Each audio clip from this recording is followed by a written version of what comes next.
আসসালামু আলাইকুম। নোয়াখালী টিমটা নিয়ে যেভাবে সমালোচনা হয়েছিল মাঝখানে কিন্তু কুশাল মেন্ডিস চলে যাওয়ার পরে কিন্তু সমালোচনার তীব্র মাত্রাটা কিন্তু আরো বাড়ছিল। যদিও কুশাল মেন্ডিস ইচ্ছা করে যায় নাই, সে কিন্তু ইনজুরিতে পড়েছিল। আইএল টি-20 খেলতে যেয়ে ইনজুরিতে পড়েছে এবং বলা চলে নোয়াখালীর most of the dangerous batsman ছিল কুশাল মেন্ডিস এবং তাকে নিয়ে অনেক স্বপ্ন বা অনেক একাদশ সাজানোর জন্য অনেকটাই কিন্তু প্রভাব ছিল নোয়াখালীর, যে তাকে নিয়ে প্ল্যানিং কিন্তু করেছিল, বাট কপাল খারাপ, আসলে ইনজুরির উপর তো প্রাকৃতিক উপর হাত নেই কারো। ইনজুরি করার কারণে আইএল টি-20 থেকেও কিন্তু তারা ছিটকে পড়েছে এবং কুশাল মেন্ডিসের রিপ্লেসমেন্ট হিসেবে নোয়াখালী কিন্তু একটা চমকই দিয়ে দিল, মোটামুটি বলা চলে যে সাদেকুল্লাহ আতালকে নিয়েছে তারা এবং সাদেকুল্লাহ আতাল কিন্তু মোস্ট ডেঞ্জারাস ব্যাটসম্যানের একটা আফগানি ব্যাটসম্যান এবং আফগানিস্তান ইন্টারন্যাশনাল ক্যারিয়ারে 470 রান আছে তার 22টা ইনিংসে টি-20-তে।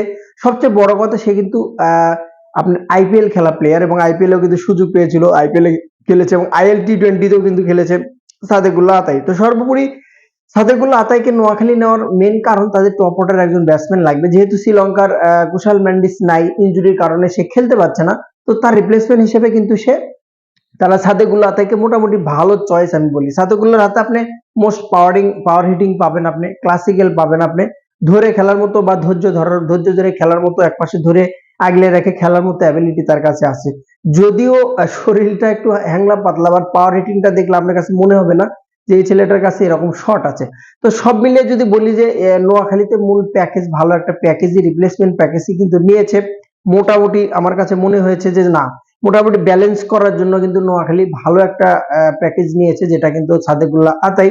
এবং সাদেকুল্লাহ আতাইয়ের কথা ছোট করে যদি বলি, আইপিএল এ যেভাবে বা আইএল টি-20 বা ইন্টারন্যাশনাল ক্যারিয়ারে বা অনূর্ধ্ব-19 এবং বয়স ভিত্তিক যেগুলো আছে, ইমেজিং এশিয়া কাপ থেকে শুরু করে ইমেজিং যেগুলো খেলা আছে, প্রত্যেকটা জায়গাত কিন্তু নিজের অবস্থান ক্লিয়ার করেছে এবং ন্যাশনাল টিমে কিন্তু যেহেতু যথেষ্ট ভালো পারফর্মার।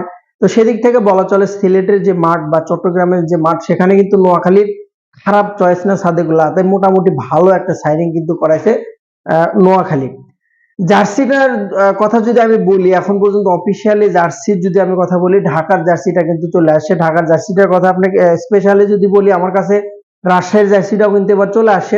তো রাজশাহীর জার্সি, ঢাকার জার্সি এবং বলেন আপনি যে অন্য যেগুলো জার্সির কাছে আমার, যেহেতু রাজশাহী নিয়ে কথা বলতে হবে আমাকে, যে রাজশাহীর জার্সির বিষয়ে যদি আপনাকে স্পেশালি একটা কথা বলি, আগের যে রাজশাহী ছিল সেম তার মতোই, বাট আমি চাইছিলাম একটু বড় ছবি বা বড় কোনো পিকচার বা কোনো একটা প্রাকৃতিক কোনো একটা ছবি লাগিয়ে এরকম একটা কিছু ধারণ করাবে রাজশাহী অঞ্চলে, এরকম কোনো কিছু আমি চেয়েছিলাম। বাট না, একটা নিম্নমানের, আপনি যেরকম হচ্ছে যে আপনার যেটা বলে যে যে কোনো পাড়ার খেলা বা স্কুল মাঠ বা ডায়াগনস্টিকের খেলা হলে যেসব আপনার হচ্ছে যে, আমার কাছে ব্যক্তিগতভাবে মনে হয়েছে যেগুলো স্পন্সর করার জন্য বা নরমালি আপনি জার্সি অর্ডার দেয় নিজের নিজের নাম লিখে, এরকম এরকম আমার কাছে মনে হয়েছে।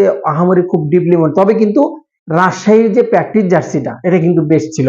যদি প্র্যাকটিস জার্সিটা অফিসিয়ালি করতে পারতো, বিপিএল জার্সি করতে পারতো, বিপিএল এটা যদি প্র্যাকটিস জার্সি করতে পারতো, তবে আমার কাছে মনে হয় মোটামুটি ভালো ছিল। তবে সর্বশেষ লুক যেটা লাগছে চট্টগ্রাম রাজশাহীর যে ড্রেসটার লুক, যেটা আমার কাছে মনে হয়েছে চলার মতো, চলে, মোটামুটি ভালো আছে। এভারেজে একবারে যে ফালে দিতে পারবেন এরকম না, চলে মোটামুটি, আমার কাছে ভালো লেগেছে।